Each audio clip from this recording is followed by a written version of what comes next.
estate is still sold through the traditional broker network. So we can never, you've got to work with them. But I think my point was, and Strickland's point is, you have to have your own dedicated team to represent only your project. Now what we do is we automatically, in every project we take on, not only do we pay full co-brokes, we actually pay more than anyone else.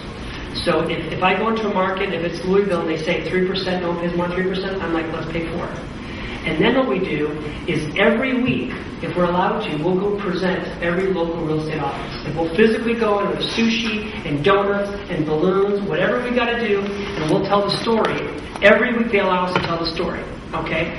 So we're like, we're going to pay you more, we're going to pay you faster, and here's our project, and all you got to do is walk him in the door, we'll do the selling. At that point, you can sit on the couch, relax, we'll do the work for you, you're getting full commission, full co-broke, we'll do the work for you. So I'm a huge believer in co-brokes, huge believer in working with local realtors and in the ones in your target city. What I find most people do, and I find this 90% of the time, if you have a project in Amelia Island, here's what they do. They'll go and meet the local Amelia Island realtors. That's the worst. That's where I don't want to say it's a bad idea. I would do it right away, but it's not what your sales are going to cover. You've got to do it so they don't rain on your parade. Because if you don't embrace them and suck up to them, they're going to rain on your parade. And buyers that you bring to Amelia Island, believe me, they're going to walk into one of those offices, and if they hear anything negative, you lost them. So you've got to stroke them.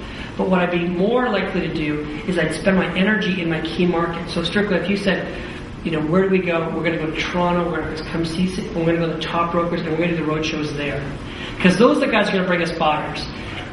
We might get a couple buyers from a local Amelia Island brokerage, but I'm not betting on those people. They're just too negative right now. But the Toronto buyers, they're not negative, and I go work on those buyers. The key is we don't want them to sell our property because they can't. All we want them to is give us a lead. We'll register the lead, and we'll do it all. We'll mail the sales letters. We'll email them. We'll do all. You've got to do all the work for the agents. If you think for a moment they're going to do the work, you're completely mistaken. It'll never happen. Okay?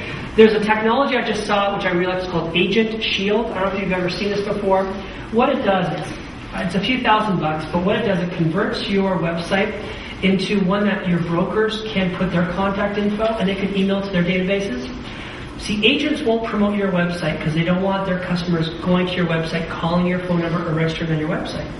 So even though you spend all this money on your website, no agent in the world is going to promote it. They won't. So this thing called Agent Shield, what it does, it basically recreates the website, puts their contact info, puts their name, email on every page, and that way they're not afraid to blast it out to their database. To me, that makes a lot of sense. Agent Shield has kind of a cost-effective way to do that.